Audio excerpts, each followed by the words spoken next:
সেই বুখারীর সাথে এসেছে আল্লাহ তাআলা কিয়ামতের দিন সাইয়েদনা নূহ আলাইহিস সালামকে বলবেন, নূহ তুমি কি দাওয়াত পৌঁছিয়েছো তোমার উম্মতের কাছে? নূহ আলাইহিস সালাম বলবেন, হ্যাঁ আমি পৌঁছিয়েছি। এবার নূহের উম্মতকে আল্লাহ জিজ্ঞেস করবেন, এই নূহের উম্মতেরা তোমাদের নবী নূহ কি দাওয়াত পৌঁছিয়েছে? নূহের উম্মত বলবে, না আল্লাহ, আমাদের কাছে কোনো সতর্ককারী আসে নাই, কোনো নবী টবি আসে নাই, কোনো দাওয়াতও আমরা পাই নাই, আপনারাও চিনি নাই, জান্নাতও চিনি নাই, জাহান্নামও চিনি নাই। নূহ আলাইহিস সালাম বিপদে পড়ে যাবেন। তখন আল্লাহ বলবেন, নূহ তুমি বললা পৌঁছিয়েছো, তোমার উম্মত বলে কিছু পায় নাই। নূহ তোমার কি কোনো সাক্ষী আছে? তোমার কথা আর তোমার উম্মতের কথা তো মিলে না। তুমি বললা তুমি আমার নির্দেশনা দাওয়াত পৌঁছে দিয়েছো, কিন্তু তোমার উম্মত বলে পায় নাই। নূহ তোমার পক্ষে কোনো সাক্ষী আছে? নূহ আলাইহিস সালাম বলবেন, আছে। কে?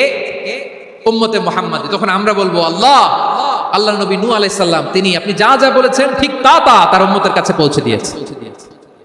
এবার নূহের উম্মতের সাথে আমাদের ঝগড়া লাগবে। তারা বলবে, তোমরা আসছো আমাদের হাজার হাজার বছর পরে, তোমরা কি করে জানলা? তোমাদের সাক্ষী কর্তব্য হবে না?